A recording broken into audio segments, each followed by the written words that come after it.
आजपासून शेतकऱ्यासाठी एक अंदाज देणार आहे.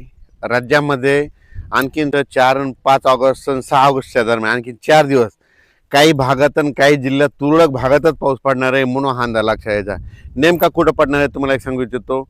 सोलापूर जिल्ह्यात पंढरपूर, सांगोला, आटपाडी, त्या म्हणजे सोलापूर जिल्ह्यात बऱ्याच ठिकाणी वेगवेगळ्या भागात विखुरलेल्या स्वरूपाचा पण पडणार आहे. 6 तारखेपर्यंत आणखीन पाऊस आहे. त्याच्यानंतर धाराशिव जिल्ह्यात देखील विखुरलेल्या स्वरूपाचा पडणार आहे. भाग बदलत पडणार आहे. सर्वदूर काय पडणार नाही. अर्ध्या घंट्याचा 20 मिनिटाचा पाऊस असणार आहे म्हणून हा अंदाज लक्षात घ्यायचा. लातूर जिल्हा, त्याच्यानंतर बीड जिल्हा, त्याच्यानंतर अहिल्यानगर, त्याच्यानंतर जालना जिल्हा, संभाजीनगर, परभणी जिल्हा, बुलढाणा जिल्हा, अकोला जिल्हा, अमरावती जिल्हा, हिंगोली जिल्हा, नांदेड जिल्हा, लातूर, परभणी, त्याच्यानंतर यवतमाळ, त्याच्यानंतर इकडं पुसद हे असा पट्टा करीत अमरावती, नागपूर, वर्धा, भंडारा, गोंदिया, चंद्रपूर ह्या पट्ट्यामध्ये काय होणार आणखीन 6 तारखेपर्यंत असाच म्हणजे दुपारपर्यंत ऊन पडेल आणि सरी येतील. अर्ध्या तासाचा 20 मिनिटाचा पाऊस पडणार आहे म्हणून हे अंदाज लक्षात यायचा. त्याच्यानंतर 7 तारखेच्या नंतर 7 ऑगस्ट नंतर चांगली उघडीप भेटेल म्हणून हे लक्षात यायचं.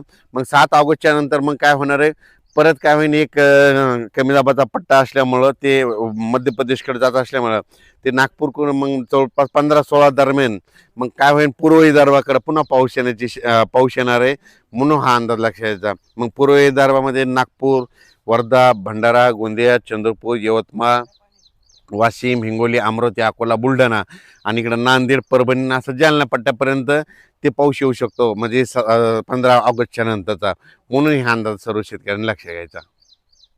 आता कोकणपट्टीचा म्हणजे कोल्हापूर, सांगली, सातारा, पुणे हे जे पालघरपर्यंत तिकडं मग घाटमाथ्यावर काय होईल 6 तारखेपर्यंत आणखीन त्या सरी मग चालूच राहतील म्हणून हे अंदाज लक्षात द्यायचा. पुण्यात देखील काय होईल, थोड्या सरीच येतील आणि 6 तारखेच्या नंतर पुण्याचा देखील पाऊस बंद होणार आहे 7 तारखेपासून म्हणून पुणेकरांनी अंदाज लक्षात द्यायचा. मुंबईकडं देखील काय होईल 7 तारखेच्या नंतर 7 ऑगस्टच्या नंतर पुन्हा तिकडला देखील पाऊस कमी होणार आहे म्हणून अंदाज लक्षात द्यायचा. नाशिककडला देखील पाऊस 7 ऑगस्ट नंतर कमी होणार आहे म्हणून अंदाज लक्षात द्यायचा. म्हणजे सांगायचं झालं तर जळगाव, धुळे, नंदुरबार, नाशिक आणि हे कोकणपट्टी, इगतपुरी, घाटमाथा इकडं काय होईल सध्या तरी 6 तारखेपर्यंत असाच विखुरलेल्या स्वरूपाचा 10 मिनिटाचा 20 मिनिटाचा अशा सरी येतील म्हणून हा अंदाज जळगाव जिल्ह्यातल्या शेतकऱ्यांनी घ्यायचा म्हणून हे लक्षात घ्यायचं.